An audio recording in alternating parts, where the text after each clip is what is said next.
Now, it is true and has been acknowledged that I don't have a similar biography to defense secretaries of the last 30 years.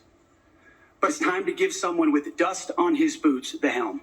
But the former Army major was quickly bombarded by rapid fire, grilled about his views of women serving in combat. I'm straight up just saying we should not have women in combat roles. Please explain these types of statements, because they're brutal and they're mean and they disrespect men and women who are willing to die for this country.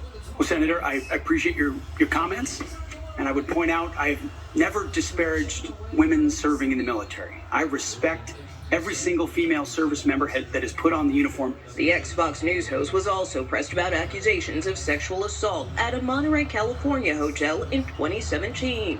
At that time, you were still married to your second wife, correct? I believe so. And you had just fathered a child by a woman who would later become your third wife, correct? Senator, I was falsely charged, fully investigated, and completely cleared. So you think you were completely cleared because you committed no crime? That's your definition of cleared? You had just fathered a child 2 months before by a woman that was not your wife. I am shocked that you would stand here and say you're completely cleared. Can you so casually cheat on a second wife and cheat on the mother of a child that had been born 2 months before, and you tell us you are completely cleared? How is that a complete clear? Senator, her child's name is Gwendolyn Hope Hegsett, and she's a child of God, and she's 7 years old. Hegsett underwent an FBI background check, but Democrats claimed it did not include interviews with Hegsett's accuser or ex-wives. I believe the investigation was insufficient, frankly. And according to The New Yorker, Republicans Joni Ernst and Susan Collins turned down meetings with Hegsett's alleged accuser, which they both disputed. Do you want to hear from the accuser, Senator? Did someone reach out to your office, Senator? Yes or no? As for Hegsett's overall qualifications, Republicans accuse Democrats of being hypocritical. How many senators have showed up drunk to vote at night? Have any of you guys asked them to step down and resign from their job? And then how many senators do you know have got a divorce before cheating on their wives? Did you ask them to step down? Tonight, Senator Ernst announced that she will vote for Pete Hegseth after he provided reassurances that he would support women in the military who have been sexually assaulted. Ernst, who is a survivor of sexual assault, is seen as a critical vote. A committee vote on Hegseth's confirmation is set for next week. Nora? Nicole Killian on Capitol Hill. Nicole, thank you very much. Tonight, red flag warnings stretch for about 300 miles from California's central coast all the way to the San Diego area. Those powerful Santa Ana winds have returned, and gusts could top 70 miles per hour, threatening to expand the deadly Palisades and Eaton fires in the Los Angeles area, in addition to possibly fueling new fires.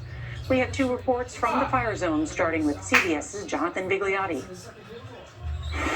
This is a dramatic look at what could be the origin of the devastating Eaton fire.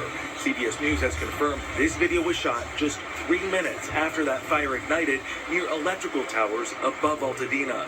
This as Southern California faces a particularly dangerous situation 3 times already this season.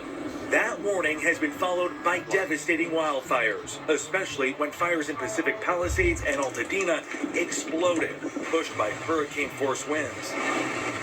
It produced heartache, desperation, and controversy. The perfect storm met with an imperfect response. Do you owe citizens an apology for being absent while their homes were burning?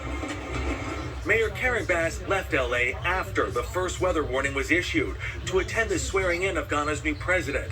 The mayor returned 24 hours after the Palisades fire began. At least 1,000 structures were already destroyed and more than 70,000 people evacuated. Later that day, she toured the damage with California Governor Gavin Newsom. They seemed in tandem, but 48 hours later, the governor sounded critical. I was getting different answers. When you start getting different answers, then I'm not getting the actual story. What does he mean by that? I don't know. I think that's a very good question to ask him. He has not raised any challenges to me. The mayor has deflected criticism over whether the city was adequately prepared. But today... Are you happy with how the response is going past and present? Well, I mean, everything could be better. There is no question about that. Looking back, would you have taken that trip overseas? You know, I am going to focus today But please, on what we know.